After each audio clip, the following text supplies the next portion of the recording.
Ha! It's over! Yeah! Ruh! Back off! Ha! Ruh!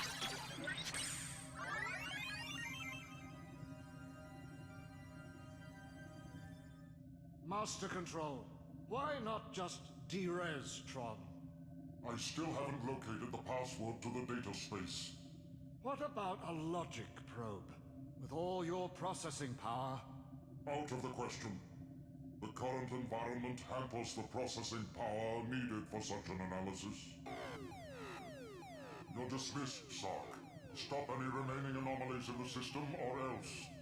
End of line. Acknowledged.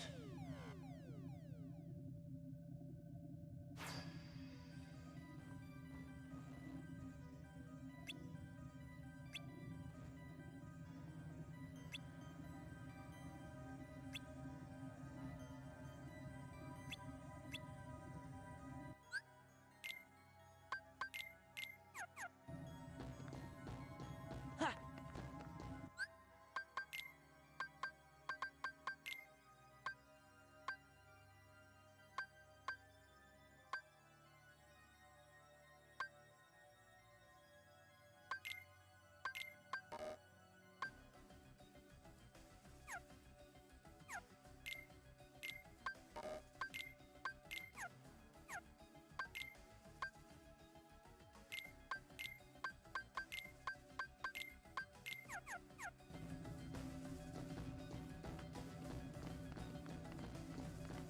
Okay.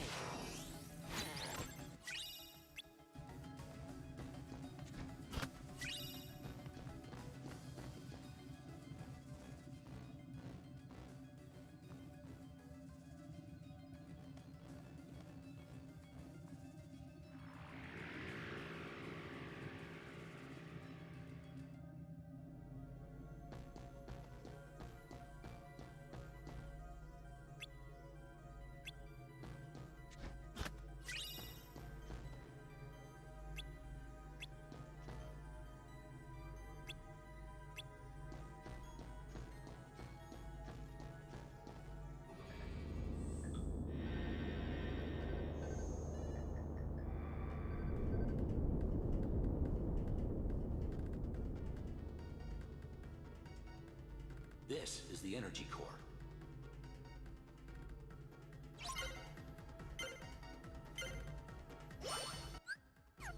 Huh. Huh. Ha!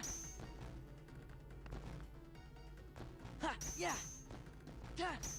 Ha! Huh. Oh. Ha!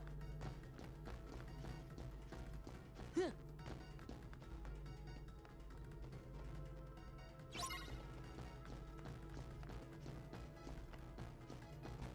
Ha!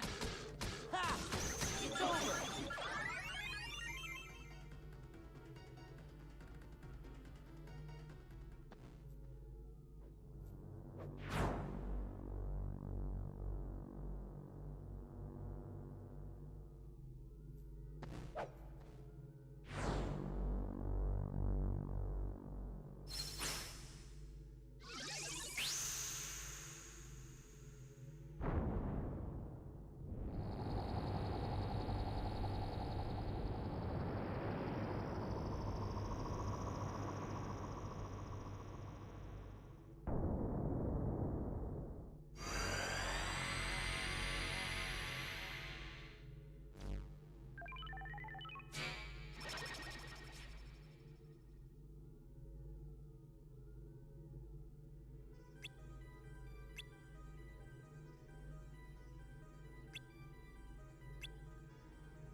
So, what did you want us to do? Find my user. He'll give you the password to access the DTD. You bet! So, DTD is the name my user gave to the data space.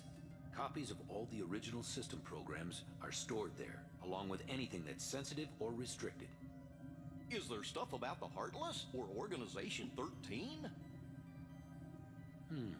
Most likely. A number of my functions were appropriated when I last took on the MCP. That's why I need the password. If I can get inside the DTD, I can access my original backup program and restore all my functions. Then I'll be able to put this system back the way it was before the MCP got control and changed everything. The way it was supposed to be. A free system for you, the users.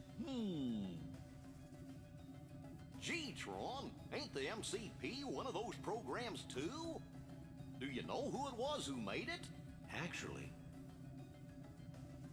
I don't know. okay. We'll just have to find your user and ask him. What's his name? You mean you don't know? My user is the user of this system. Ansem the Wise. Ansem?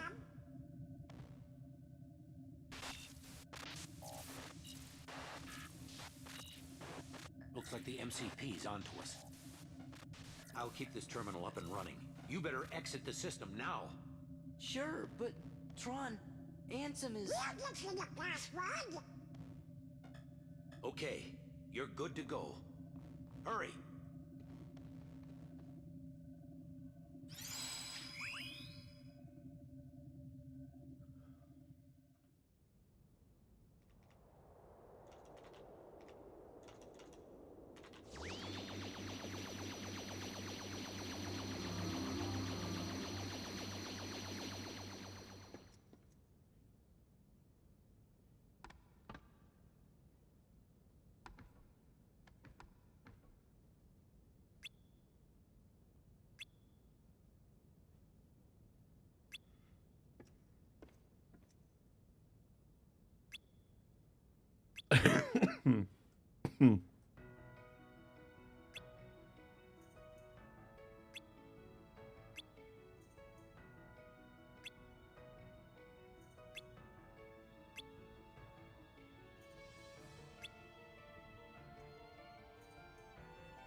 Excuse me?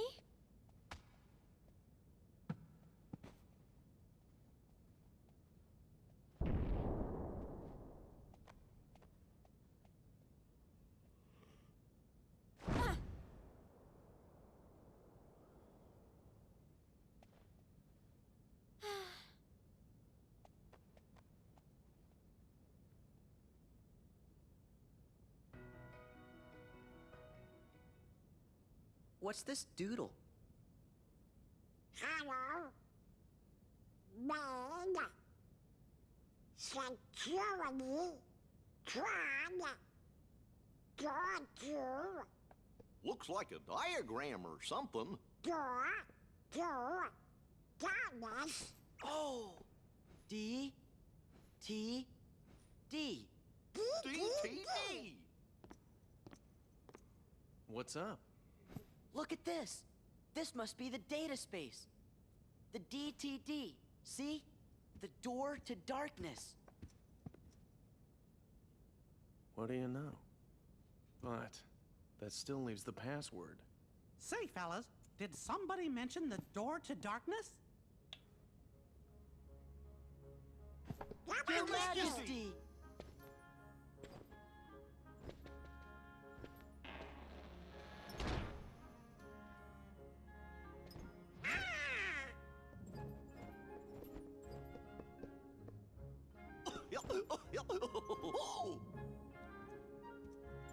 Long time no see. Shh. The organization might be listening.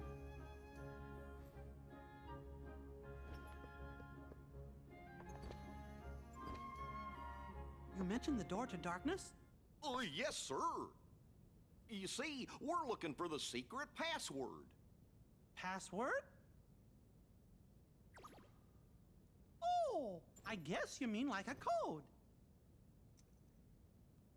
Well, the door to darkness can only be opened by the 7 princesses.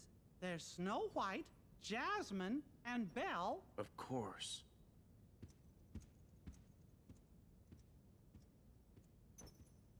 What are you trying to do? With that password, we can get access to Ansem's research data. So that means you might be able to find out where he is. Stop joking around, Your Majesty. We already defeated Ansem. You know that. Looks like I've got a lot of explaining to do. We're listening, Your Majesty. Okay, but first I've got a question. Hey, isn't Tron waiting for you guys? Don't worry, I'm not going anywhere. If those Heartless attack, I'll stand and fight with everybody here. Yeah, we will too.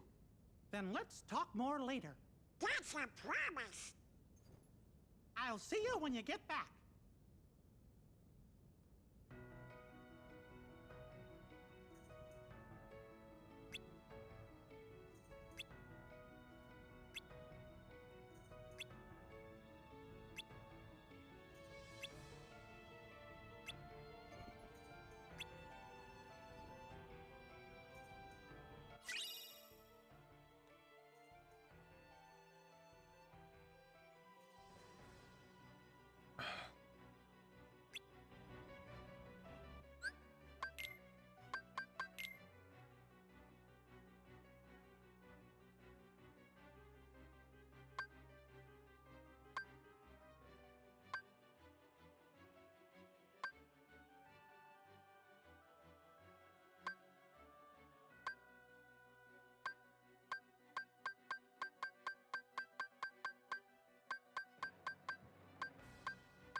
Yeah.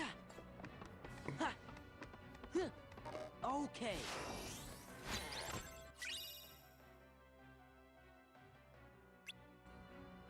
Ha. Huh. Ha. Ha. Huh. Yeah. Huh.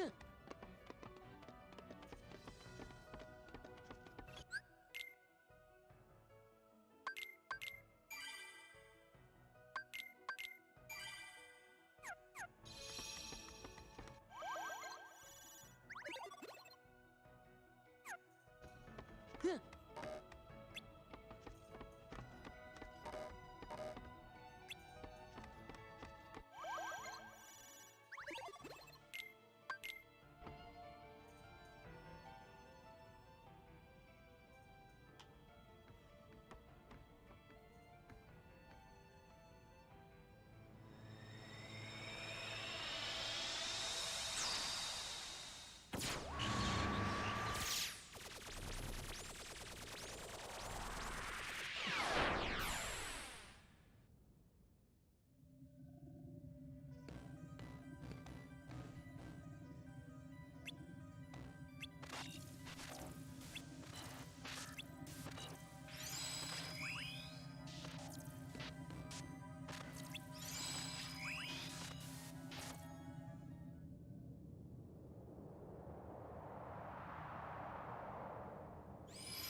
Well, I didn't touch nothing.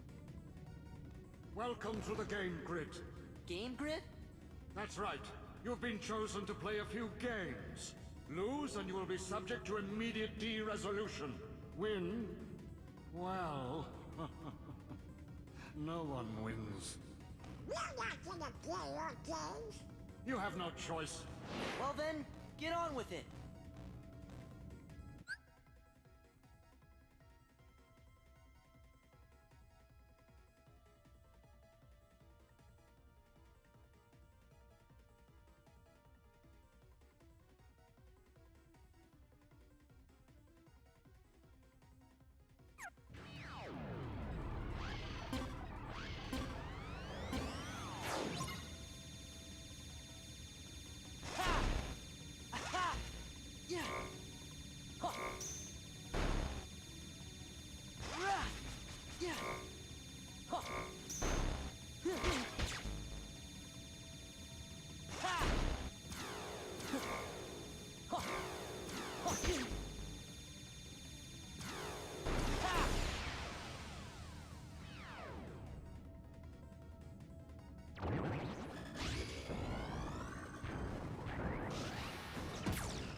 all right.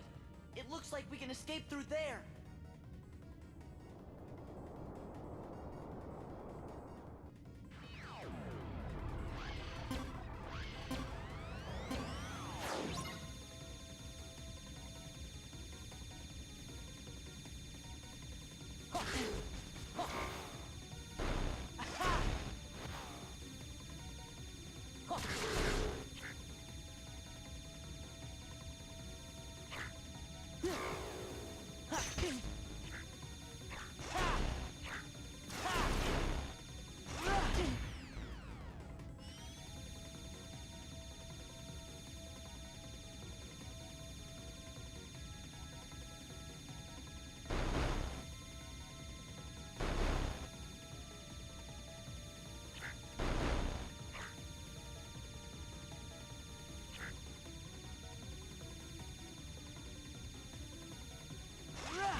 I have no idea what attack does what.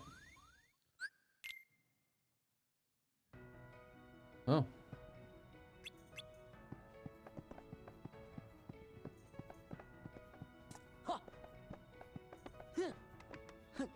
Yeah.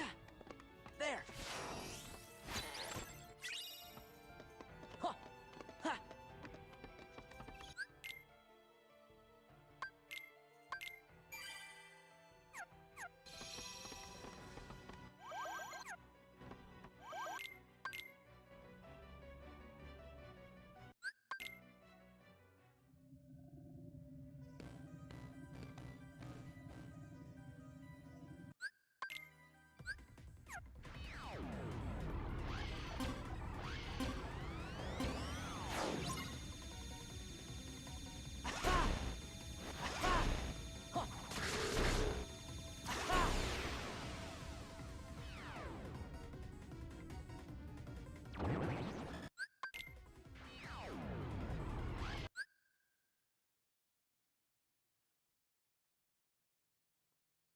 I'll return in 4 minutes. Half an hour, be up.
Oh my Lanta.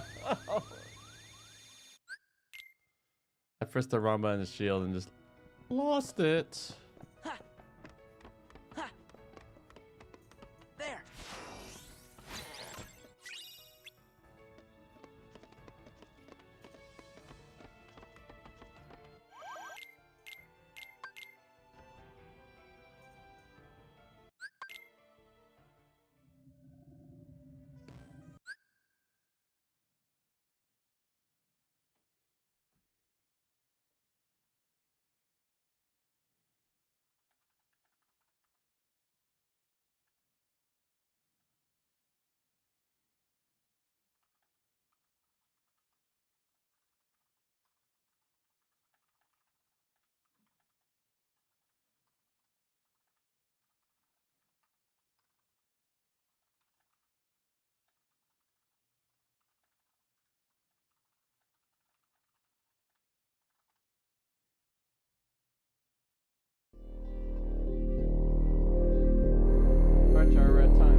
All right, we are in.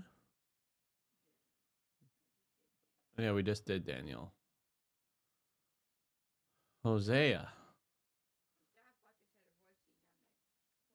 Horsey. That's funny.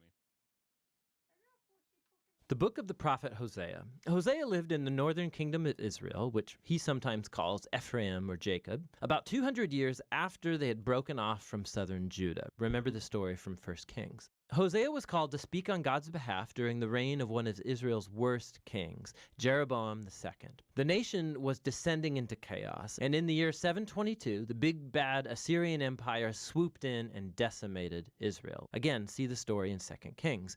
And Hosea had seen all of this coming. The book is a collection of some 25 years of his preaching and writing. It's almost all poetry. And this whole collection has been designed to have 3 main sections. Let's just dive in and you'll see how it works. The opening part tells the story of Hosea's broken marriage to a woman named Gomer, who commits adultery. Now, it's not totally clear whether Gomer slept around with other men before or only after they got married, but they did have 3 children together and things fell apart. The important point is that God tells Hosea that despite Gomer's unfaithfulness, he is to go find her, to pay off her debts to her lovers, and to commit his love and faithfulness to her once again. And then God says that all of this, the broken and repaired marriage, the children, it's all a prophetic symbol, telling the story of God's relationship to Israel. So God has been like a faithful husband to Israel. He rescued them out of slavery. He brought them to Mount Sinai, where he entered into a covenant with them. He asked them to be faithful to him alone. But then he brought Israel into the promised land, and they took all the abundance that he gave them, and they dedicated it to the worship of the Canaanite god Baal. And so God has a legitimate reason. He could end the covenant and divorce Israel, and he thinks about doing so, but instead, he says that he's going to pursue Israel again and renew his covenant with them. And he says why? It's purely because of his own love, compassion, and faithfulness. Hosea then spells out what all this means. He says the consequences for Israel's rebellion will be imminent defeat by other nations and exile. But there's hope for future restoration. One day Israel will once again repent and come back to worship their God. And Hosea says he will place over them a new messianic king from the line of David who will bring God's blessing. And so this opening section introduces all the main ideas of the book. Israel has rebelled, and God's going to bring severe consequences, but God's own covenant love and mercy are more powerful than Israel's sin. And so in the remaining sections of the book, Hosea's poetry explores these themes in more depth. So there are 2 collections of his accusations and warnings for Israel, and then each of these is concluded by a very hopeful poem about God's mercy and hope for the future. So chapters 4 through 10, Hosea explores the causes and effects of Israel's unfaithfulness. He says numerous times that Israel lacks all knowledge or understanding of God. The Hebrew word to know, which is yada, it's more than just intellectual activity. It describes personal relational knowledge. It's the difference between just knowing about someone and then actually knowing that someone. And God wants Israel to know him like that, in a relationship. He wants them to experience his love for them and become the kind of knowledge that transforms their hearts and lives so that they love him in return. And so this is why Hosea is constantly exposing the hypocrisy of Israel's worship. He constantly shows how they're breaking the 10 Commandments, how they're allowing grave injustice in their communities, and then they go to their sacred temples and they offer sacrifices to God like everything is just fine. But it's not fine. And not only because of their hypocrisy, but because they're worshiping all of these other gods too. He mentions many times their altars to Baal at the cities of Bethel and Gilgal. And not only have they given their allegiance to other gods, Hosea repeatedly accuses Israel for trusting in their political alliances with Egypt and Assyria. So instead of trusting God to protect them, they want to become like these nations and rely solely on military power. And God says it's all going to come crashing down on their heads, because in not too long, Assyria will turn on them and come to ravage their lands. In this other section of warning, Hosea gives an ancient Israelite history lesson to show how this family's been unfaithful from the beginning. So he alludes to the patriarch Jacob's lying and treachery. Remember Genesis 27 and 28. He alludes to Israel's rebellion in the wilderness. Remember the book of Numbers. He alludes to their appointment of the corrupt king Saul, who led the people into sin and disaster. Remember the stories in 1 Samuel. This is all Hosea's way of saying some things in this family never change. So what hope does Hosea have? Well, we know from chapter 3 that God's going to do something to save and restore his people. And that's what these two concluding chapters explore. Chapter 11 is beautiful. The poem depicts God as a loving father who raised his son Israel and then shared everything with him. But the son grew up and rebelled and turned on the father, taking advantage of his generosity. And so in this poem, God is emotionally torn apart. One moment he's angry, and naturally he says he's going to bring severe consequences. But the next moment he's heartbroken. And then he says that he's moved by his mercy and compassion, and he's going to forgive the son that he loves. He says, "How can I give you up, Ephraim? My heart churns inside of me. All my compassion is aroused." And so while God did allow Israel to be conquered by Assyria, face the consequences, that's not God's final word. There's still hope. And that's what the last chapter is about. Hosea calls Israel to repent and turn back to their God, but he knows that it won't last because it never has before. And God says that one day he will heal their waywardness and love them freely. God goes on to describe this new healed Israel as a lush tree that will grow deep roots and broad branches and offer shade and fruit to all of the nations. It's an image of God's promise to Abraham, how Israel was to become a blessing to the nations. And God's saying, if that's ever going to happen, it's going to require an act of God's grace and healing power to repair the deep brokenness and sinful selfishness of the human heart, so that God's people can receive his love and love him in return. This is what God promises to do. Now, after this poem concludes, we find the very last words of the book. They're like an appended note. They're likely from the author who collected Hosea's poetry and now wants to speak to you, the reader, for a second. And he says, who is wise and discerning to understand all of this? In other words, Hosea's poems. The ways of the Lord are right. The righteous walk in them, but the rebellious stumble in them. So the author wants you to know that Hosea's ancient poetry to northern Israel is not locked in the past. It reveals deep truths about God's character and purposes and human nature. And while God should and does bring his justice on human evil, his ultimate purpose, his heart, is to heal and to save his people. And that's what the book of Hosea is all about. All right, so takeaway, my friend.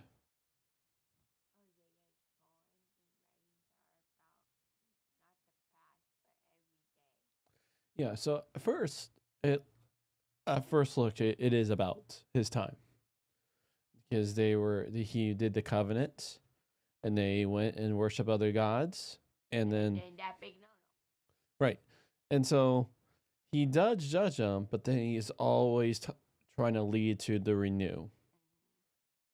Because he's a loving, compassionate God. All right, friend, we can start.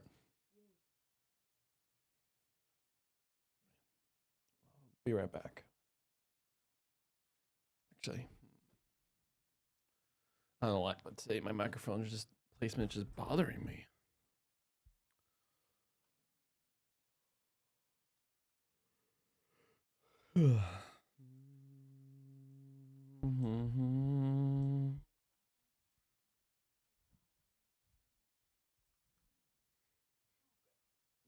Mute this.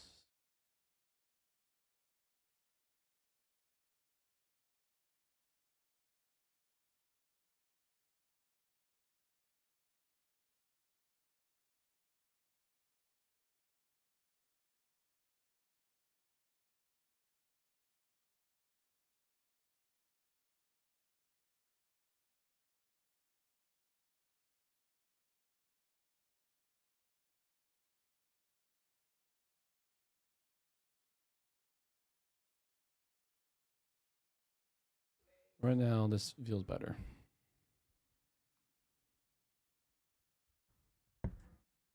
Can this do? Picks up my voice.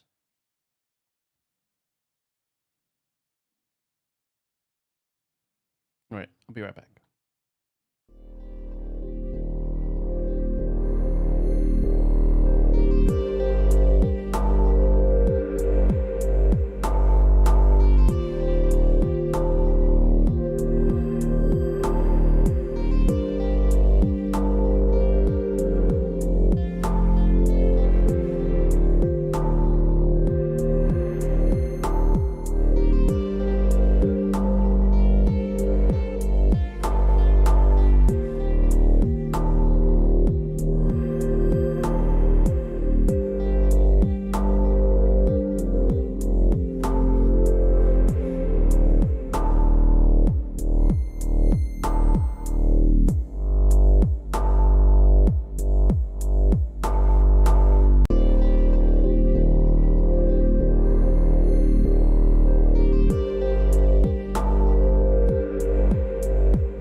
All right, that works.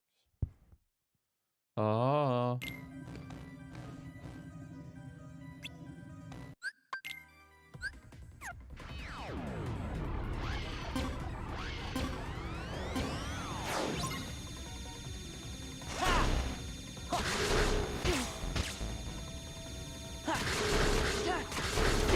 I use left and right. I think it's silly goose. Yeah.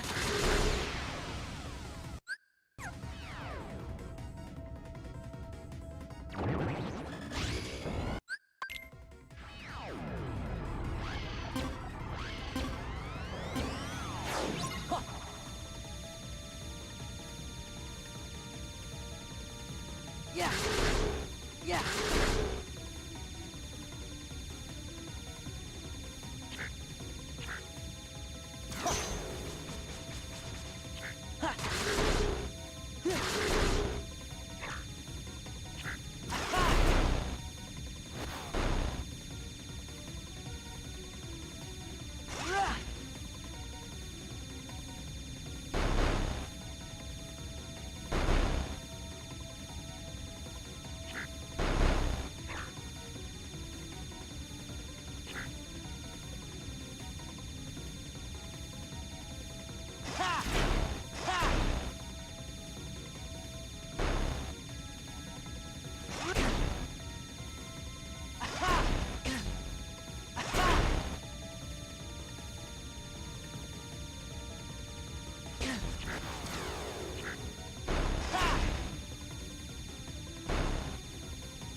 There we go.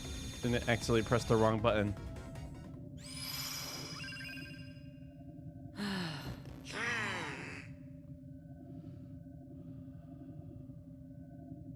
Tron!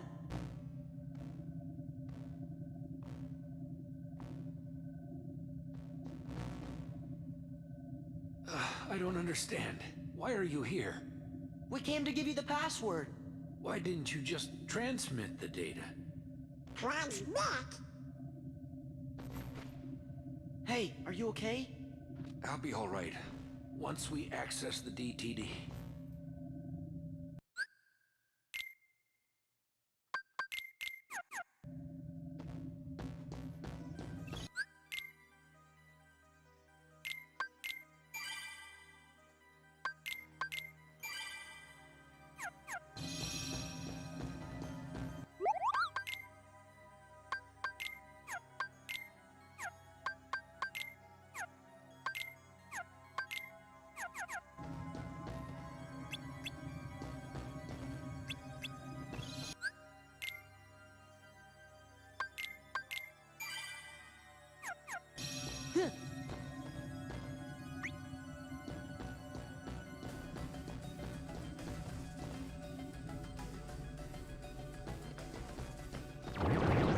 Yeah!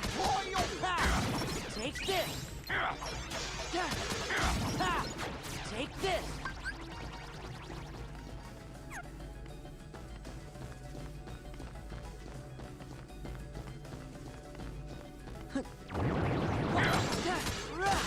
It's over! It's over! Yeah! Huh.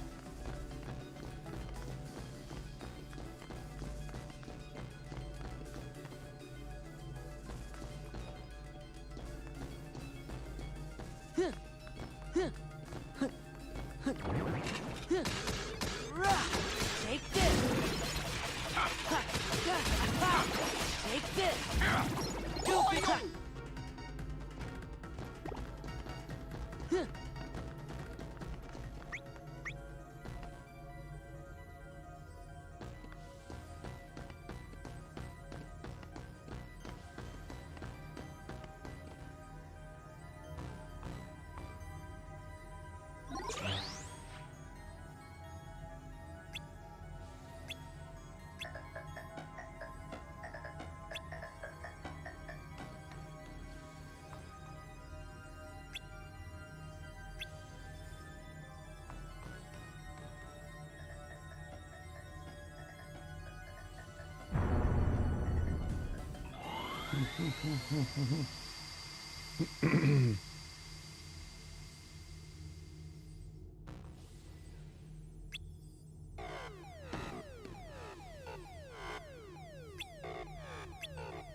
This is it.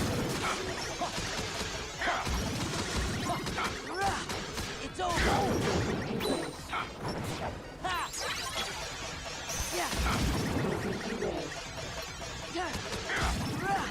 Take this. Yeah. Whoa. Yeah. Ha. Yeah.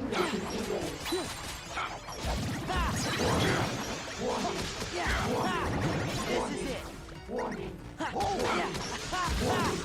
Take this. Warning. Warning. Warning. Warning.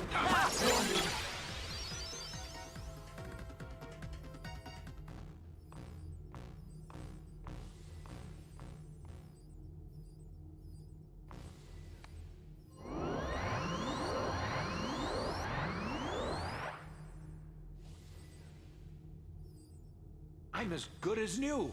All my functions have been restored. Oh boy!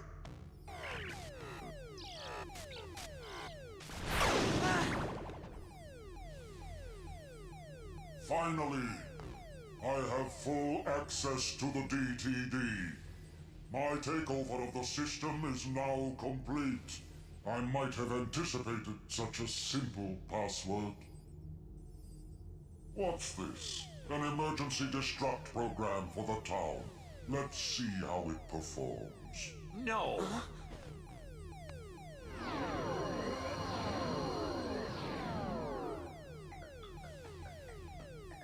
Program, you changed the password.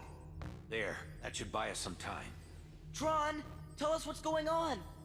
The MCP's loading a hostile program into the I.O. tower. What do we do? We've got to protect the user town. Let's head to the tower.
Yeah.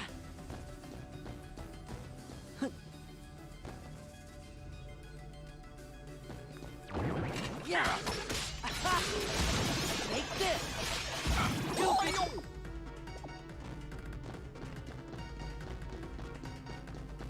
Ha.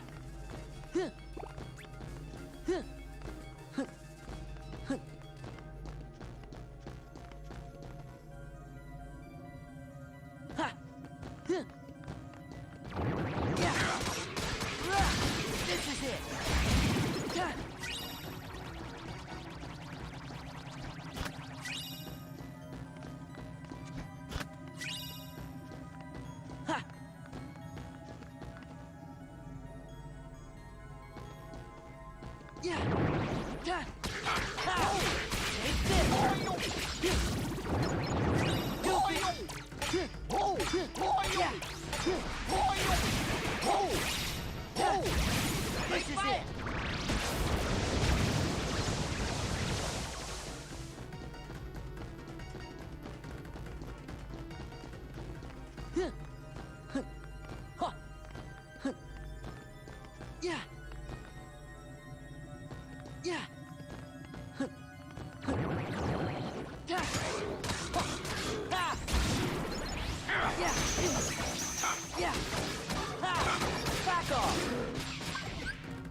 Heal!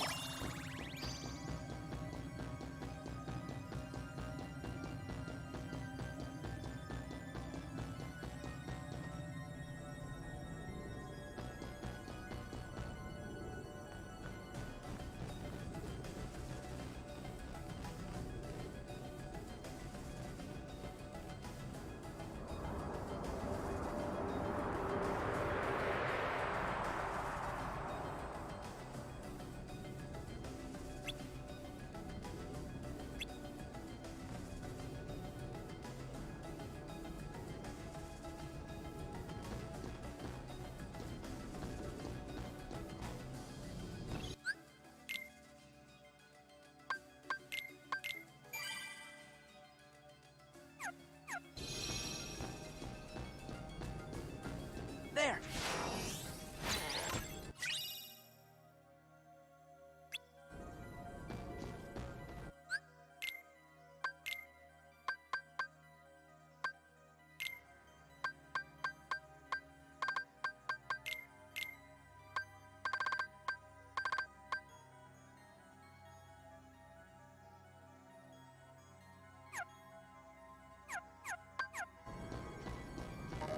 Okay.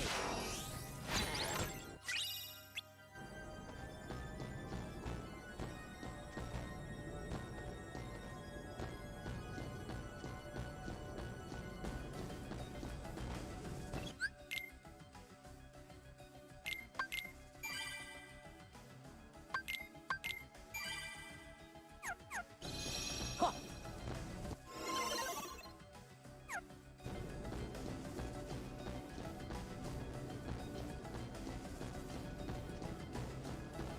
Yeah.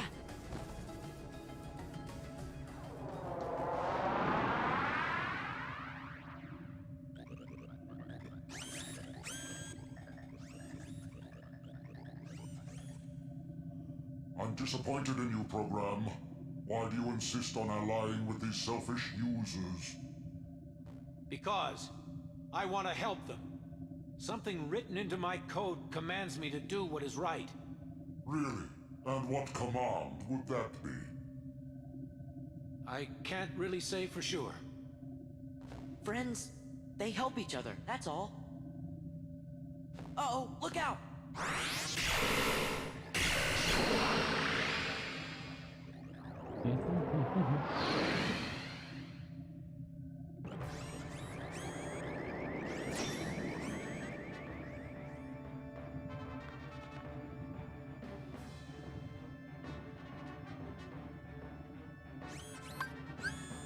Light! Yeah! Yeah! This one!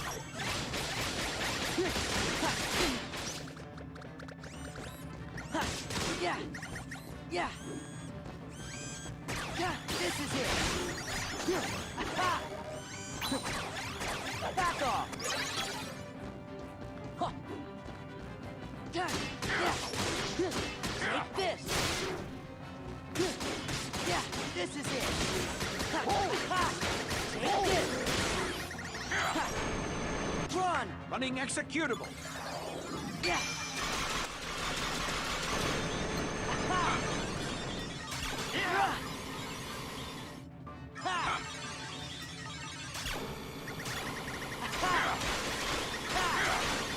Access approved! It's over! Yeah!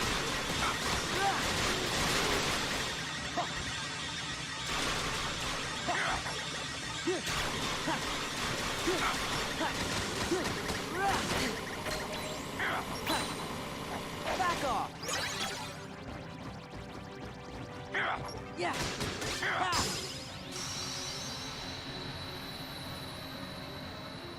Take this!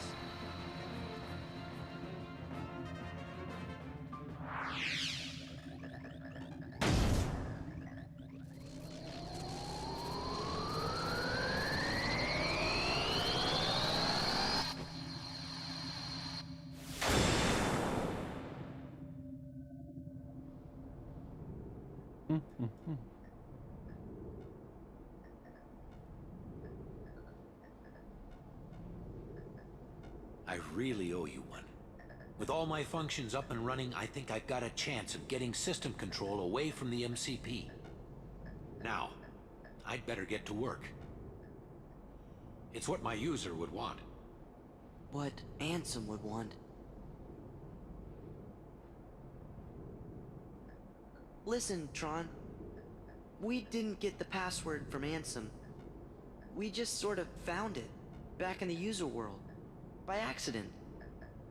And one more thing, Ansem, he was our enemy. I mean, he still is, I guess. Well, actually, he's my enemy, too. What do you mean? Ansem took Encom's original system and customized it for his own use. I was part of the original system, and Ansem modified me, too. So, that makes him my user. But Ansem is also the one who brought back the MCP. The Ansem I first knew wouldn't do that. I'm sorry I didn't tell you.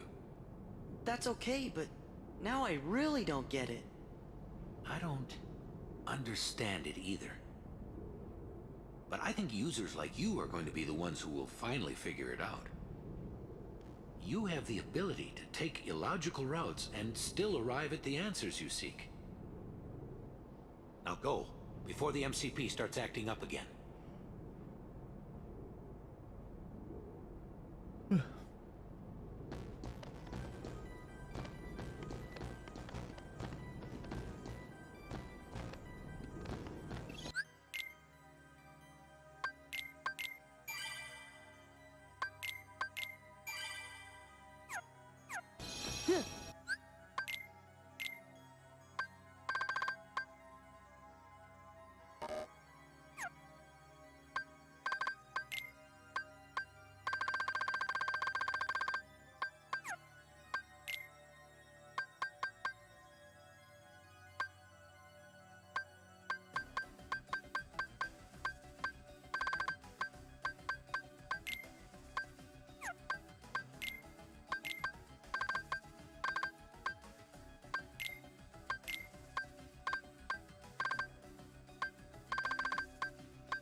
I'll be right back. Is that muted? No. Like a mute when not.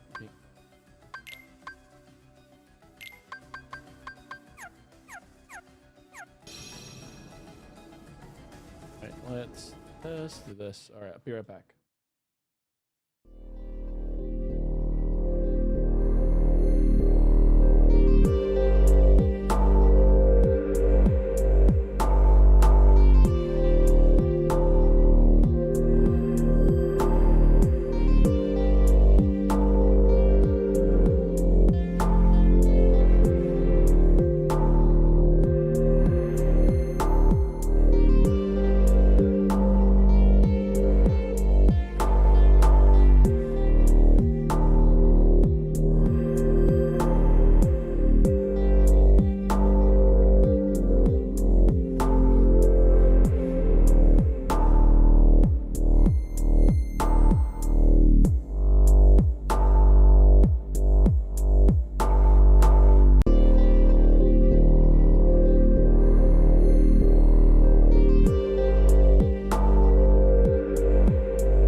Any data you need from the DTD can be accessed directly through my user's terminal.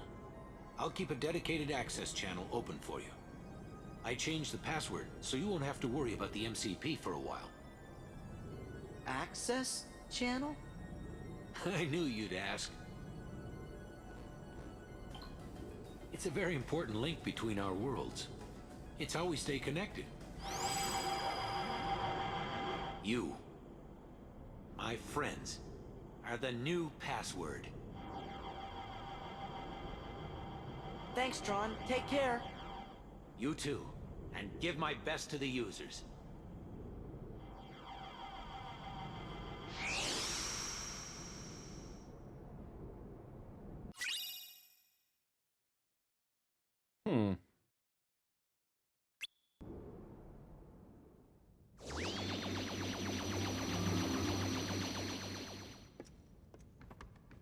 Well, that's that.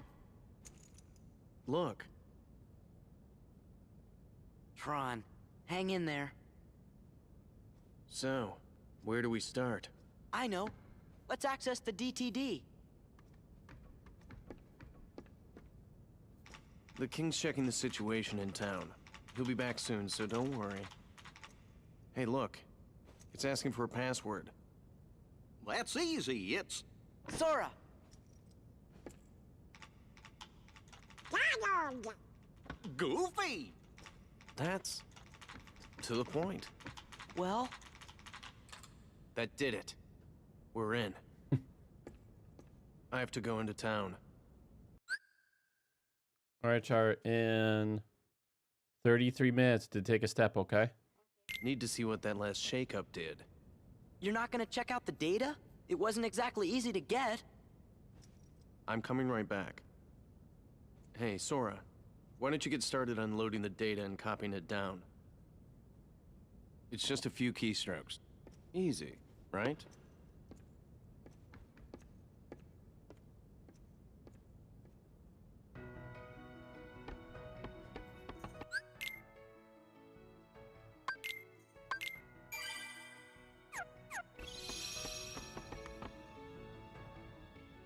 Can you walk?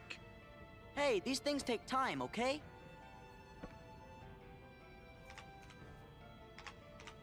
Whoa, it's doing something. Huh? I think it wants to know what we want to know. Riku and Kairi.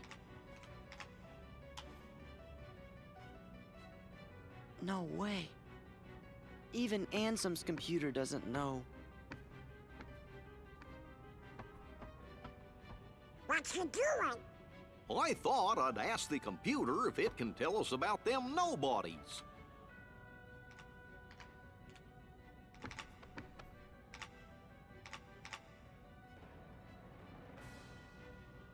What's this? The data is corrupt. What? How about the organization? There! The data is corrupt. Stupid computer. Sora! Huh? Who's this guy? Welp, I see you got things working. Oh, Your Majesty. Good going. The computer should tell us the things we need to know. But it keeps on saying the data inside's all kerscuffled. All we got is a picture of some guy we don't know. Ansem the Wise. Come on, are you teasing us again? Did you forget what Ansem looked like, Your Majesty? Of course I do, and this is him. I'm positive. Huh? Excuse me, could you come this way, please?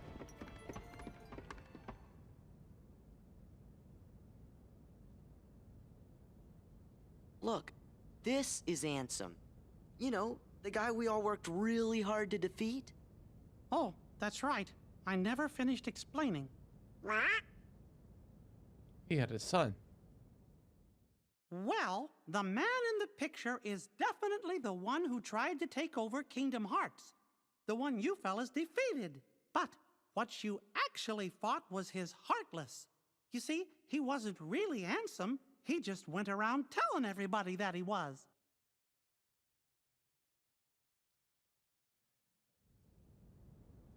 You mean...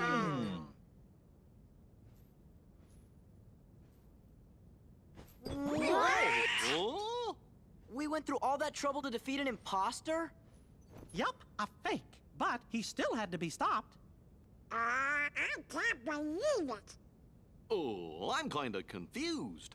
If he's a fake, then what happened to the real Ansem? Welp, that's just what I'm trying to figure out. Ansem the Wise should know all about Organization 13's plans and what's been happening to the worlds. I'm pretty sure he'll give us some help. You know, I came close to finding him once. Don't tell me there's more. I'm lost enough as it is. Well, let's see. Some feller named Ansem, who wasn't really Ansem, became a Heartless. Does that mean a nobody got created when that happened too? Yup. And that nobody is the leader of the organization. What? I know I've met this fake Ansem before, and I've seen the leader of Organization 13, too. Kinda felt like being around the same fella. So, where did you meet this guy? Gosh, I can't remember. Ansem the Wise, the real Ansem, must know the imposter's true identity. That's why I've got to find him and ask him about it. You started all of this. Because of you, Riku and Kairi. Oh, Your Majesty, do you know where Riku is? He's... I'm sorry. I can't help.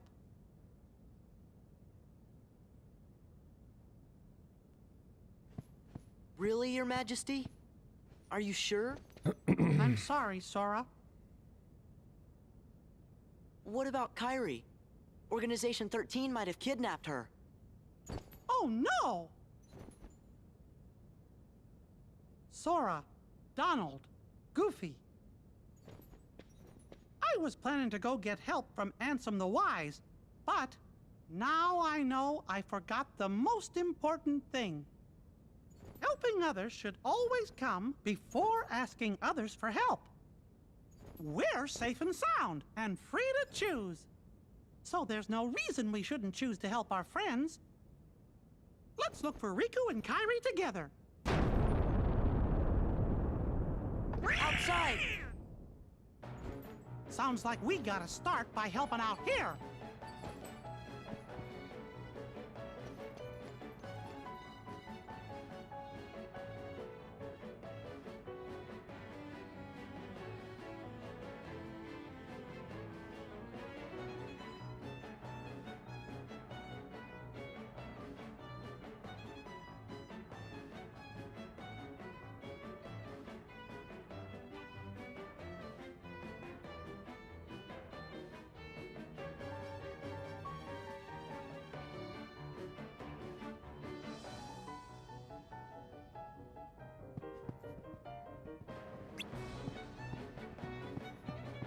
Go save.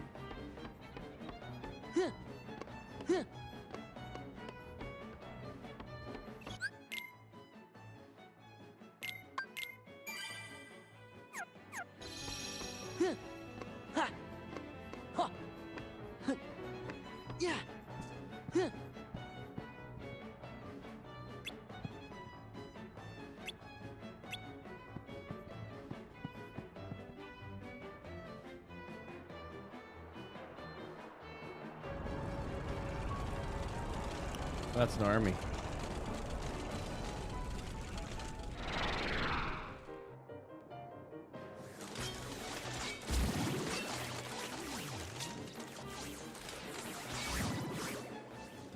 Hear me, my Heartless. Attack the white husks. Sweep them away. What are you, nuts? We're never gonna win. I don't know about you, but I'm out of here, sister. You pathetic coward.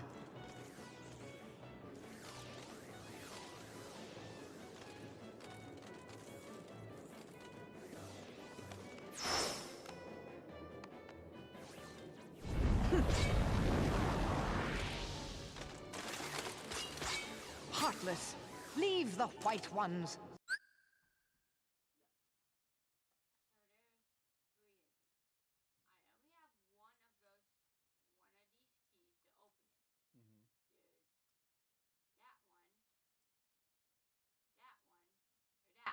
You know, you can buy more at the store.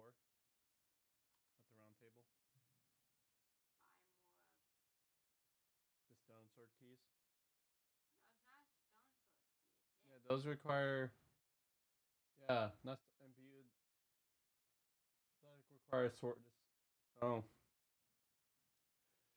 You know, you're just gonna have to look it up.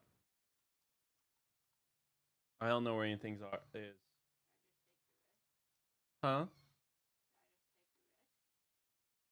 mean, it's your world. There you go.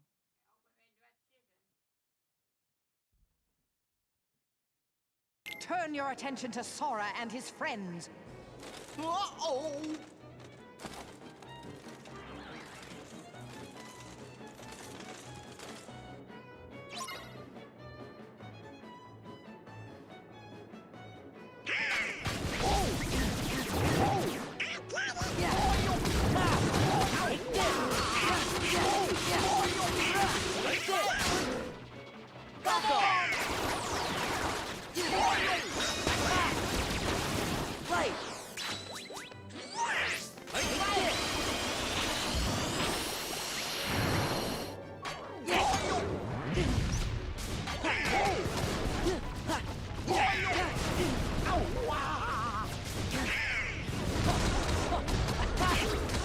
It's over.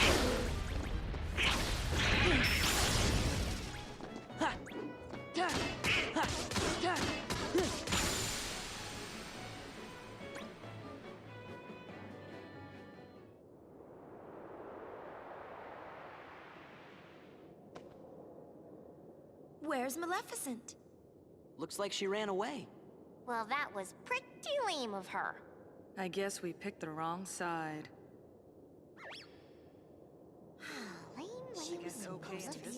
Lame. You right? I mean, minus 58 did I mention how completely and totally lame this was? So I figured she'd be okay to tag along with the goblins without because she seemed that way. Treasureless wings or something. I thought this was hey, if you're looking to pick sides, why don't you pick Leon's? They can always use help. Does this Leon have any treasure? Yeah, lots of stuff. Perfect! Come on. Who are you? Oh, we're nothing worth mentioning.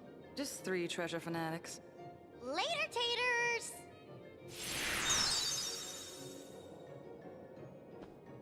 Did Leon really have any treasure?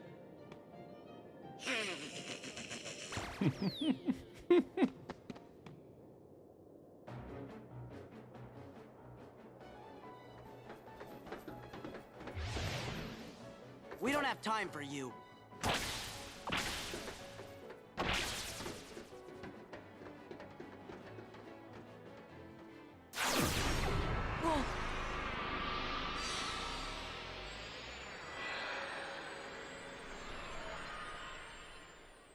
It's Seppi.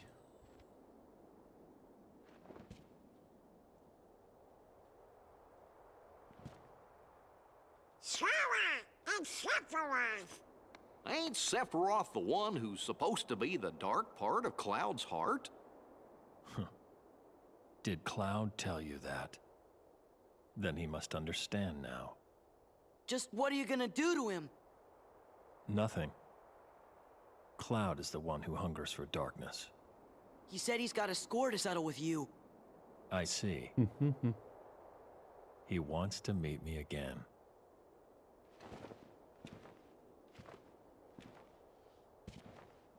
Then I should give him what he wants. That last bit of light is always the hardest to snuff out.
Yeah. Ha. Yeah. Ha. Ha. Ha. Ha. Rah. Take this.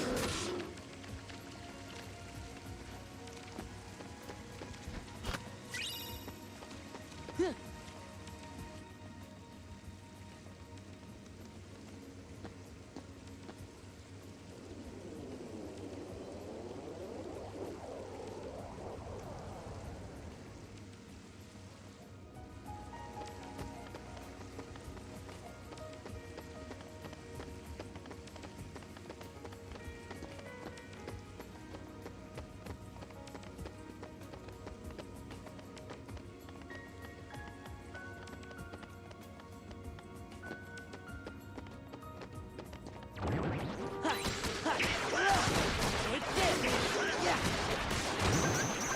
Let's go! Hurrah!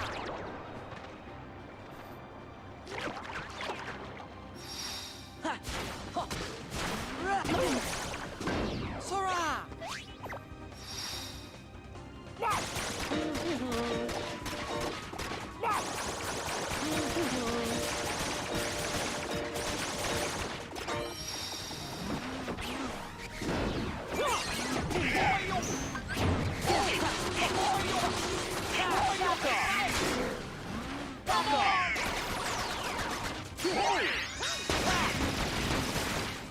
Give me strength! Back off!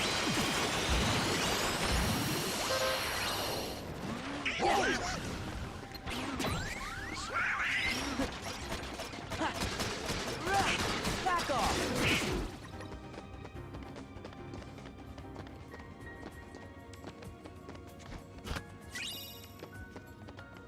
Ha!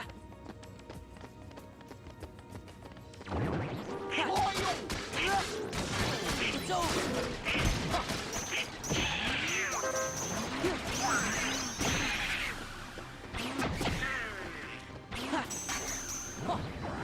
Right!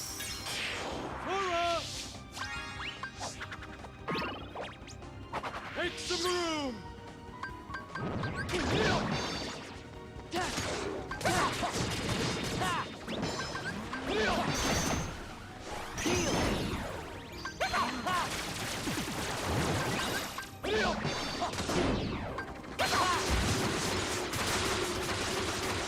Take this!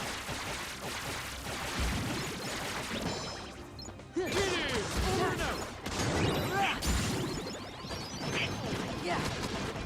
Yeah! Yeah! Whoa! Yeah!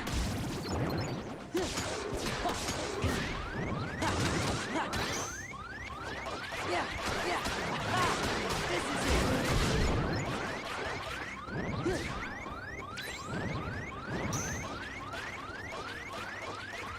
Heal!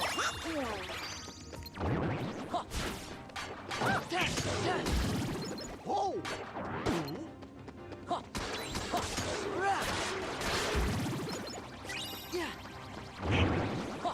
Yeah! Take this! Back off! This is it! It's over! Yeah! Yeah! It's over!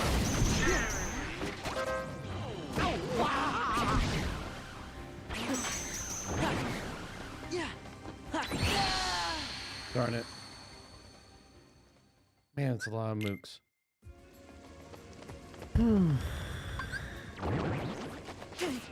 Give me strength! Yeah!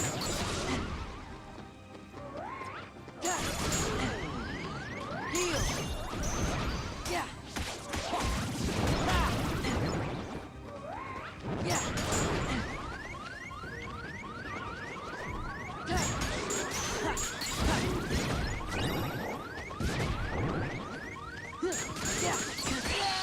Oh man. It just got hard.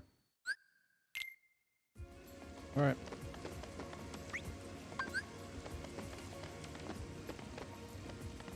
Yeah! Yeah! Yeah! Yeah! Ha! Give Give me strength! Sora! Back off! Sora!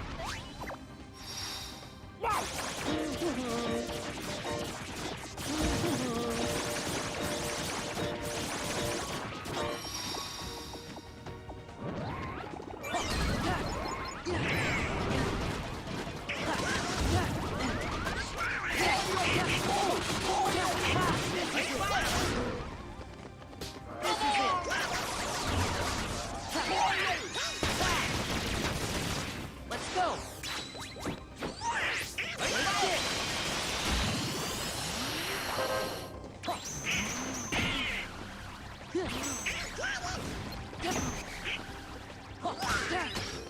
Back off!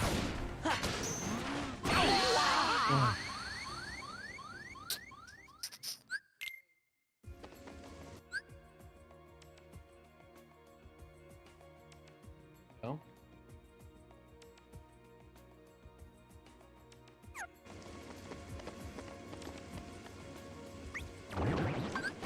Light! Make some room!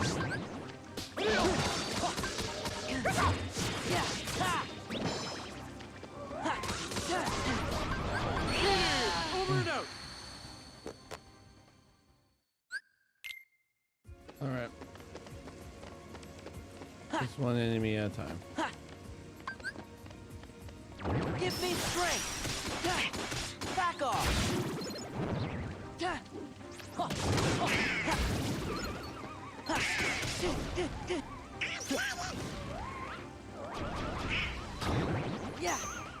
Yeah! It's over!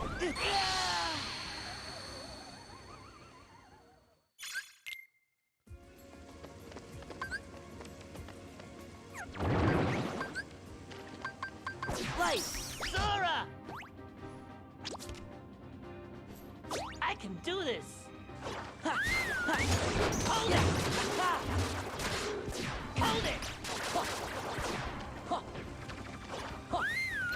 Hold it!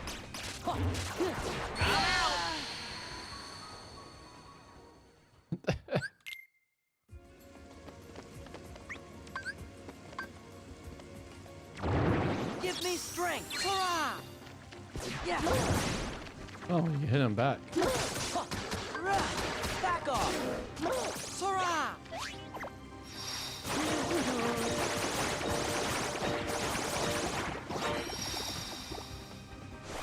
Yeah! Yeah!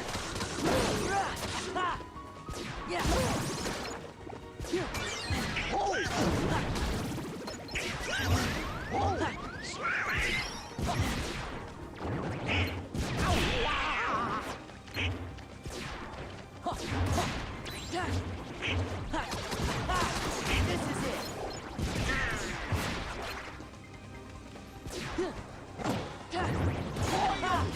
It's over.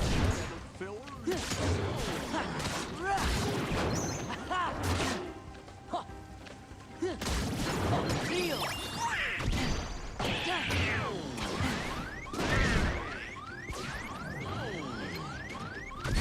Oh, okay. Ay, ay, ay.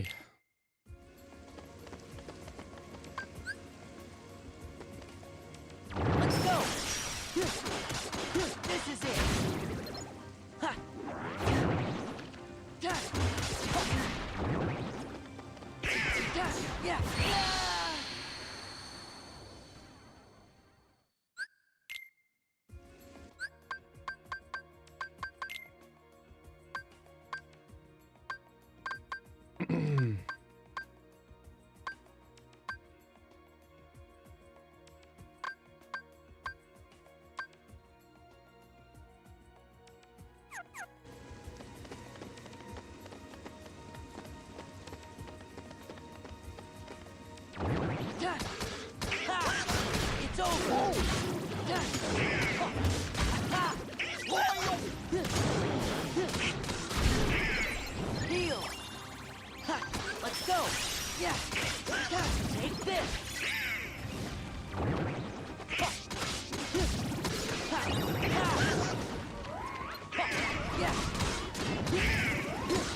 La, la, la.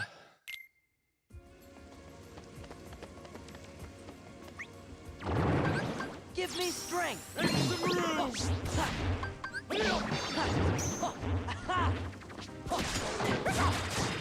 Back off. Take this. It's over. Take this. Over and out.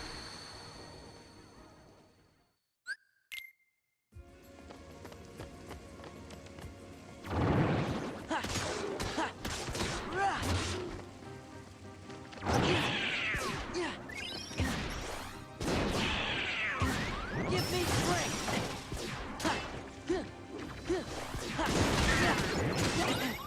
Yeah.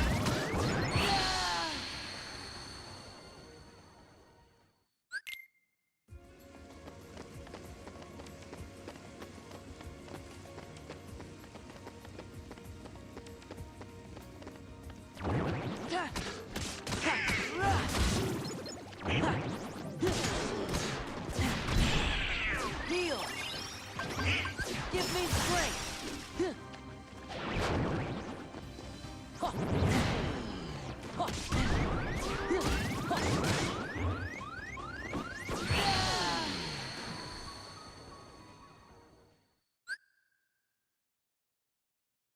All right, turn. 6 minutes to go through step.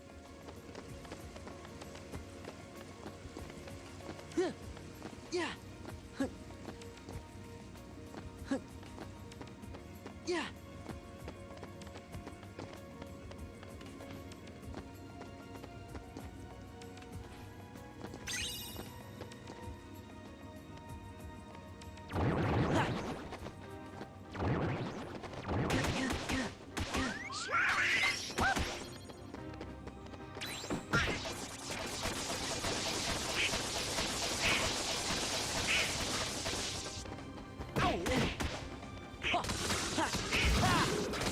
Back off.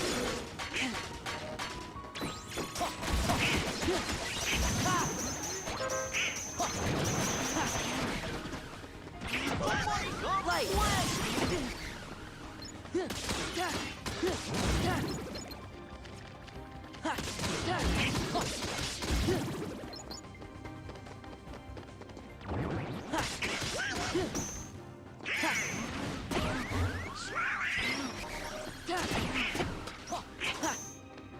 Yeah. Oh my. It's like.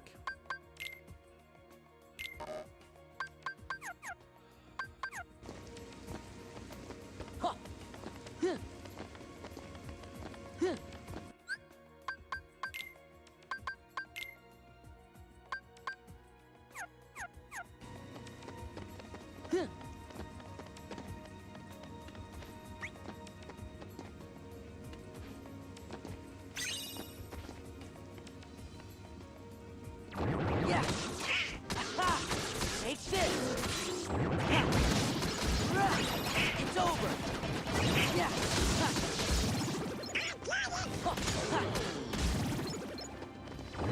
Yeah.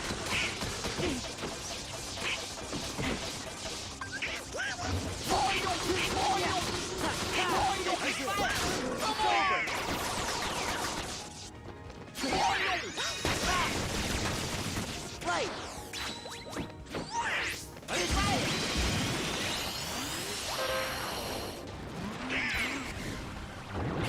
No. Back off. Give me strength. Here. Hold it. Hold it. Prepare to hurt.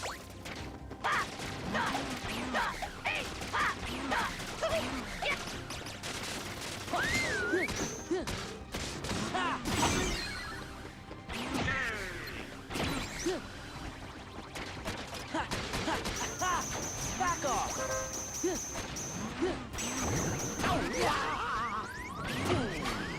Heal.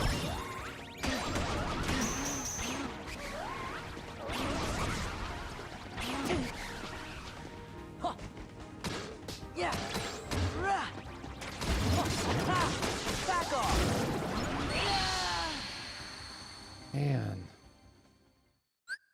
What is with this room?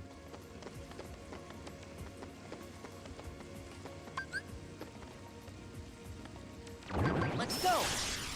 Take this. Ha. Let's go. Yeah. Ha. Take this. Yeah. Yeah. It's over. It's over. Ha. Yeah.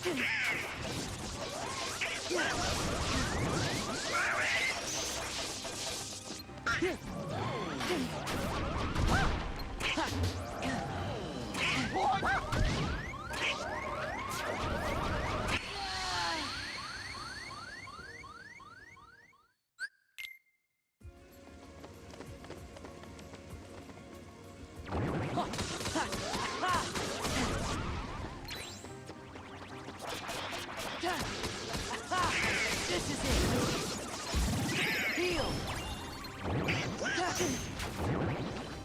Give me strength. It's over. Yeah. Yeah.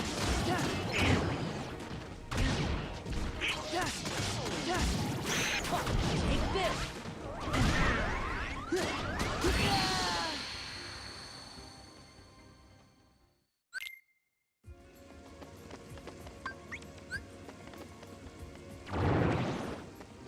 Light! Sora! Sora!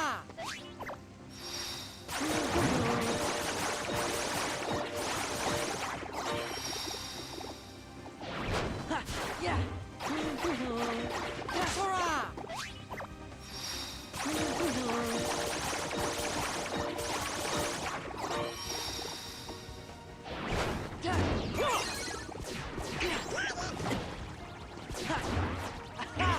Back off!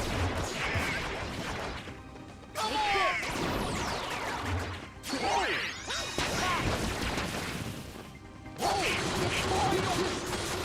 It's over! Give me strength! Take this!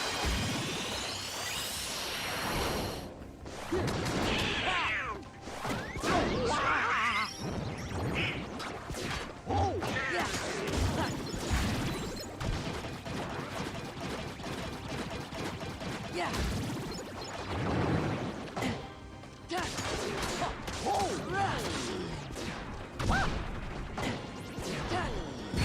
Oh my.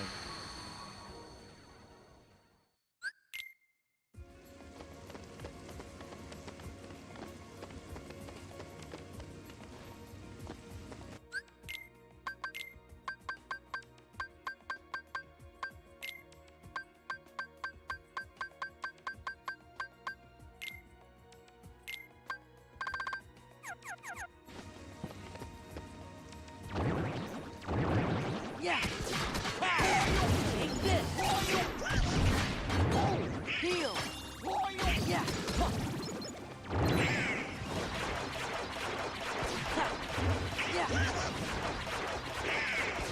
Yeah.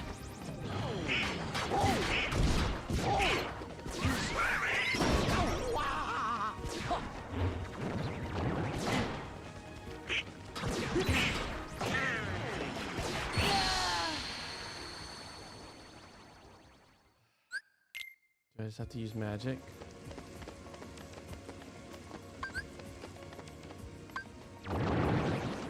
Give me strength. Ha. Ha.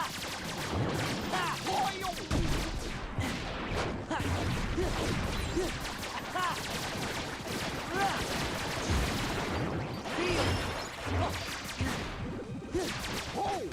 Ha.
Right. Ha! Huh. Yeah! Rah!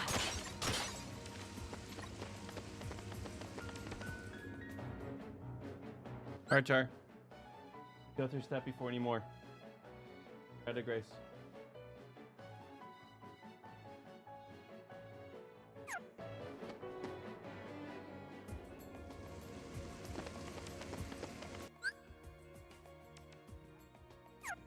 Okay. Huh. Yeah, you just want to go right into reading? Do it.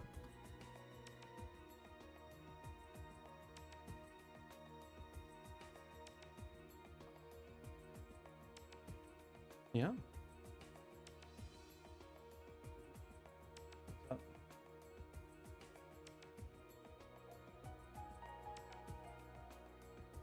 Okay. That's a big no-no.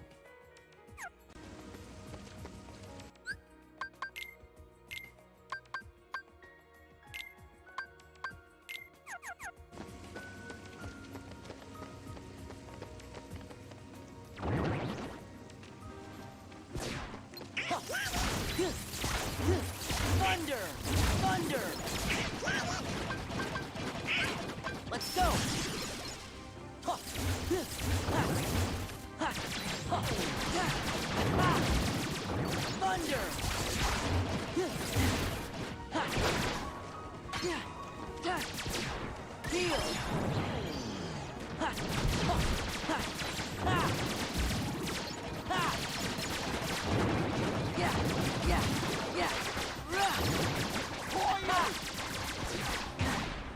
Yeah! Yeah! Ha! Deal!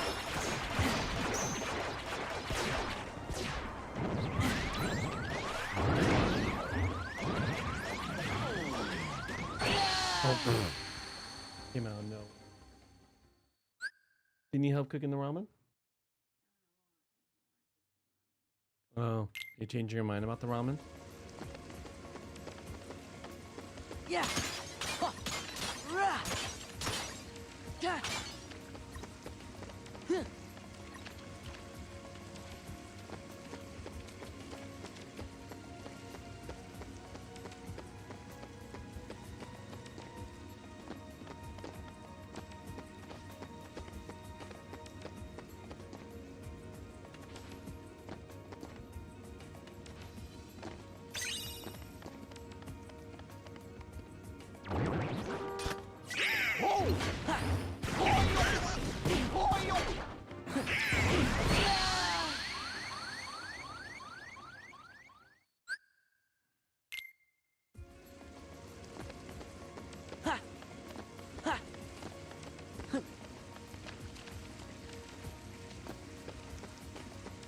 Yeah. It is 307.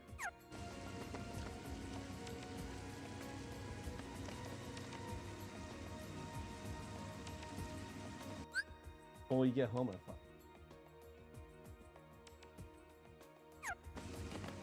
5.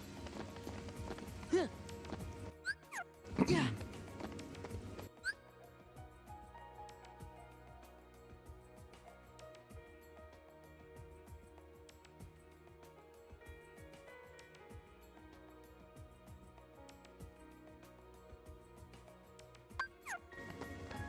Ha! Ha! Ha! Huh. Ha! Ha! Huh.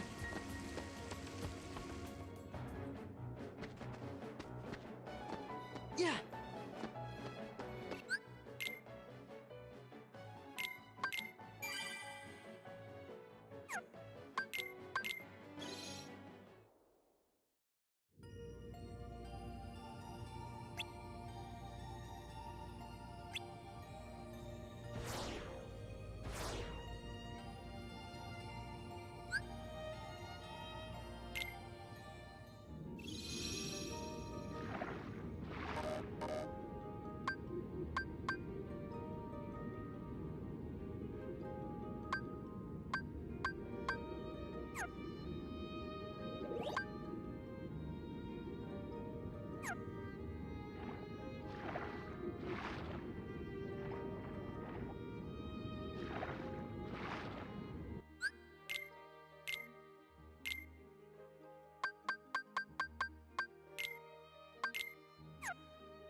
The seaweed is always greener in somebody else's lake. You dream about going up there, but that is a big mistake.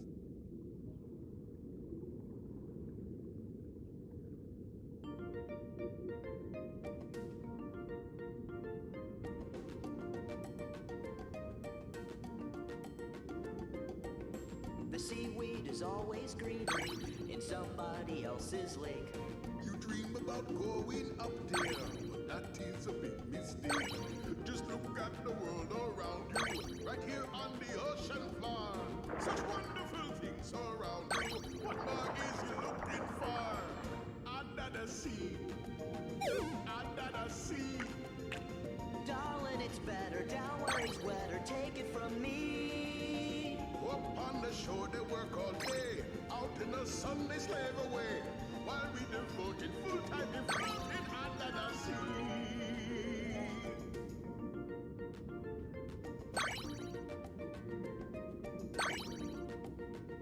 Under the sea. Under the sea. Under the sea. Under the sea. Since life is sweet here, we got to beat it naturally.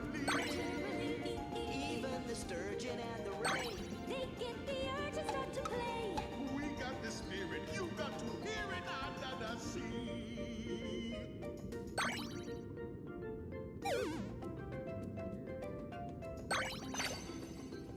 Under the sea, under the sea, under the sea, under the sea. Where the sardine begin to begin, it's music to me. What do they got? A lot of sand. We got a hot crustacean man. Each little clam here know how to jam here. Under the sea. Each little slug here got no run here under the sea. Each little snail here know how to whale here. That's why it's hotter under the water. Yeah, we in luck here down in the mud here under the sea.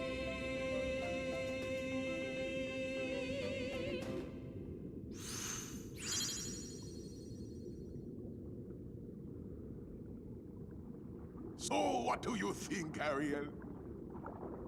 Oh, I think it's a great song, Sebastian. It's not what I want to sing. I want to sing about how our two worlds can live in harmony, land and sea together. The Sea King would make chowder out of me if you sang a song like that. If you won't listen, then I'm not going to sing at all. Ariel! How do I get myself into these situations? Oh, man. Not only has that girl fallen in love at the worst possible time, but with a human! Ariel's in love with a human? Oh, me and my big mouth!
Definitely hydrate after that ramen, though.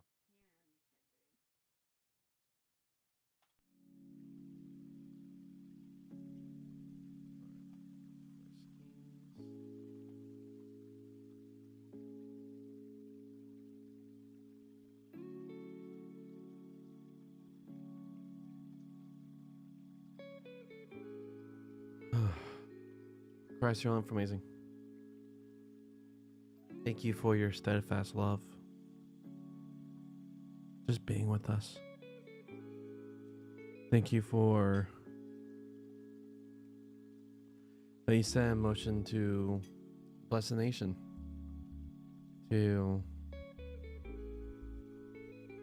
start a movement where we rule by serving. And that's all done by you.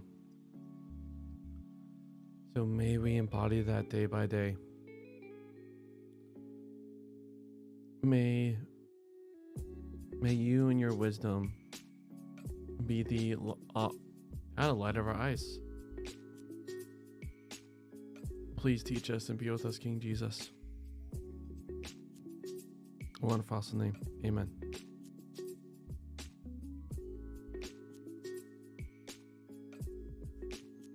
First Kings chapter 8, verse 41 to 66, a few more. Further, the foreigner who does not belong to your people Israel, who comes from a distant country for the sake of your name, because they'll hear of your great name and your powerful hand and extended arm, and comes to plead towards this house, may you yourself listen in the heavens, a place where you live, and may you act in accordance with all that the foreigner calls you, so that all the people of the earth may acknowledge your name, so as to revere you like your people Israel, and acknowledge that your name is proclaimed over this house that I have built. When your people go out to battle against their enemy by the way you send them, and they plead with Yahweh in the direction of the city you have chosen and the house I have built for your name, may you listen in the heavens to their plea and their prayer for grace and exercise authority for them. When they wrong you, because there is no human being who does not do wrong, and you are angry with them, and you give them up before an enemy and their captors, take them captive to the country of the enemy, far or near. And they turn their spirit in the country where they have become captive and turn and pray for your grace from you in their captor's country. May you listen in the heavens, the place where you live, to their plea and their prayer for grace and exercise authority for them. And pardon your people who have wronged you for all the acts of rebellion they have committed against you, and give them compassion before their captors, so that they may have compassion on them, because they are your people, your possession, which you're brought out of Egypt from within the iron furnace, so that your eyes are open to your servant's prayer for grace, and to your people Israel's prayer for grace, and so that you listen to them every time they call to you, because you yourselves set them apart for yourself as possession from all the peoples of the earth, as you declared by means of your servant Moses, when you brought our ancestors out of Egypt, Lord Yahweh. When Solomon had finished making to Yahweh all this plea and prayer for grace, he got up from before the altar, from bowing down on his knees, with his hands spread to the heavens, and stood and blessed the whole congregation of Israel. Yahweh be praised, who gave a place of rest to his people Israel in accordance with all that he spoke. Not one word failed of all his good declaration that he made by means of his servant Moses. May Yahweh, our God, be with us as he was with our ancestors, and may he not abandon us, by inclining our spirit to him, so that we walk in all his ways and keep his commands, laws, and rules that he commanded our ancestors. May these words of mine that I have made as a plea before Yahweh be near Yahweh our God day and night, so he may exercise authority for his servant and for his people Israel according to each day's need, so that all the peoples of the earth may acknowledge that Yahweh is God. There is no other. And may your spirit be wholehearted with Yahweh our God, so as to walk in his laws and keep his commands this very day. The king and all Israel with him were offering sacrifices before Yahweh. Solomon offered fellowship sacrifices, which he offered to Yahweh. 22,000 oxen and 120,000 sheep. So the king and all the Israelites dedicated Yahweh's house, That day the king consecrated the middle part of the courtyard. That day the king consecrated the middle part of the court that was in front of Yahweh's house, because there he made the burnt offering, the grain offering, and the fat parts of the fellowship sacrifices. Because the bronze altar that was before Yahweh was too small to hold the burnt offerings, the grain offering, and the fat parts of the fellowship sacrifices. So at that time Solomon and all Israel with him kept the festival, a great congregation from Lebanon Hamath to the Egypt Wash, before Yahweh our God for 7 days, then 7 more days, 14 days. On the 8th day he let the people go, and they praised the king. They went to their tents, celebrating and in good spirit because of all the good that Yahweh had done for his servant David and for his people Israel. So remember, he's built a temple, and here he is announcing blessing.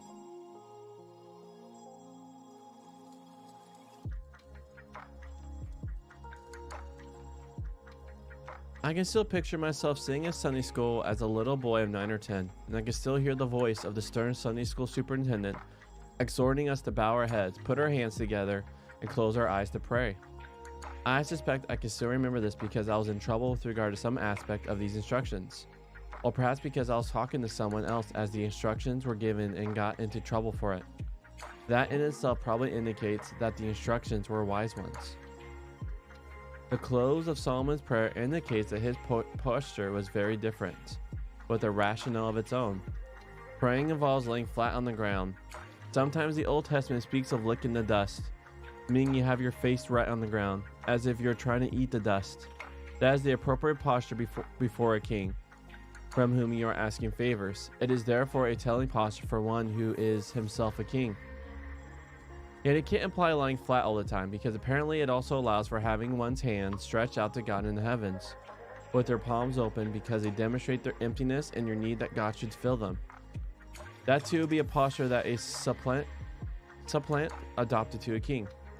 Having bowed down as an act of obedience, a supplant would also look to the king, and in prayer your eyes would be opened and appeal to God, like a servant looking to a master. Solomon's prayer involves some bold requests, so the dramatic nature of his posture is appropriate. His first request includes 2 that relates to the experience of having been defeated by enemies, and in a moment he'll come to the one that relates to Israel itself taking on enemies. He'll then come to the experience of being taken into captivity by enemies.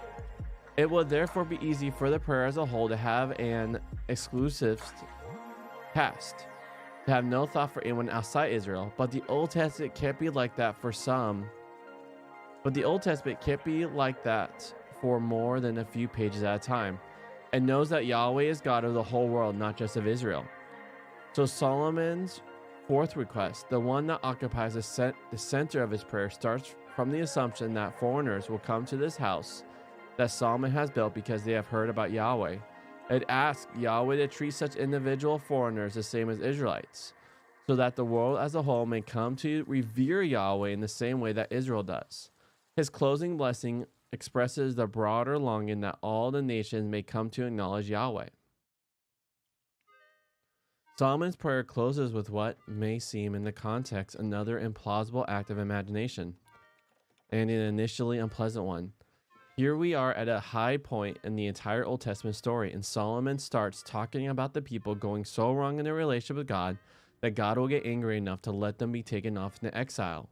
Excuse me? It's one of the points in the narrative when it helps to remind ourselves that the story as a whole is told not just as a piece of history, but as a message for some people. And the people for whom it is told are those who have gone through that experience of exile. Okay, so right now, what was part of the prayer?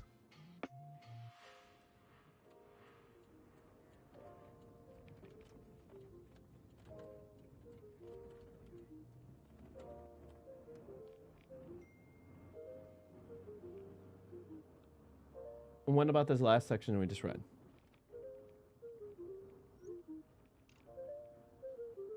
Yeah.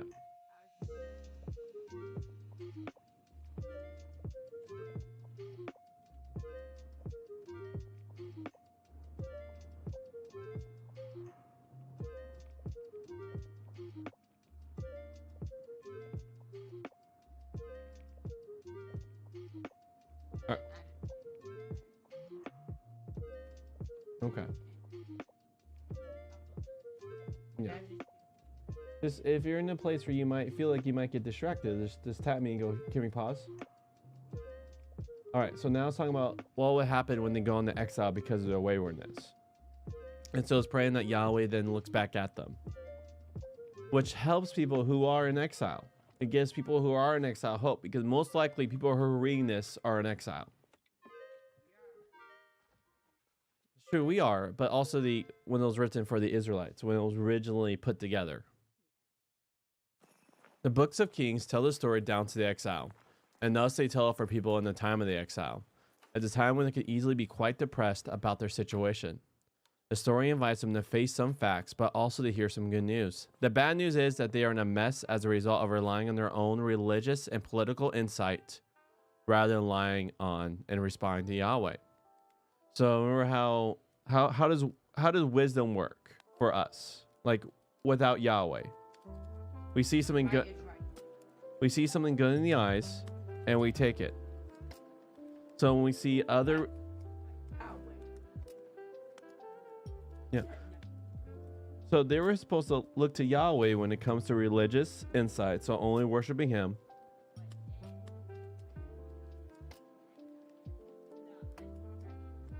Well, it's like also, instead of looking to Yahweh, they'll use their political alliances, so their allegiance with Egypt and Assyria.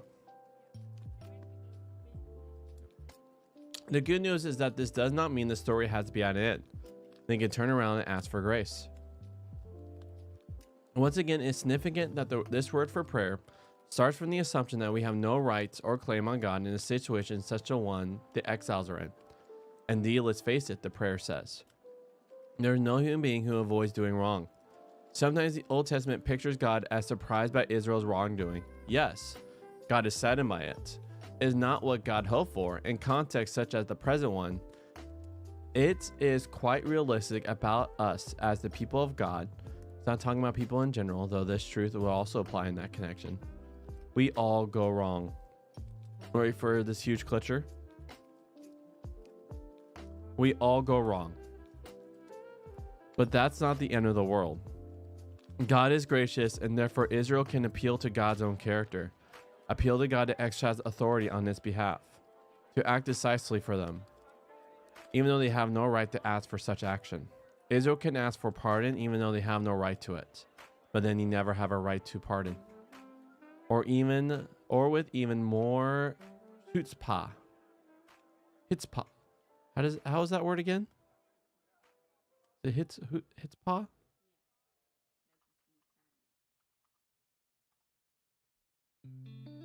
Chutzpah. Chutzpah, or with even more chutzpah. Israel can appeal to God's own action and interest and commitment. God had entered into an association with them and made them a personal possession and brought them out of Egypt. Like Moses, Solomon argues that God can hardly give up on working with them now. One concrete element is in this prayer is that for their captors to show compassion on them. It might seem a particularly implausible request. It is then fun to find Daniel reporting that God did exactly this for Daniel as a captive in Babylon, and to find Nehemiah reporting that Nehemiah also prayed this way in Persia. It came about for him too. All right, friend, we can start. All right, friends, I'm going to get off right now. I will catch y'all laters.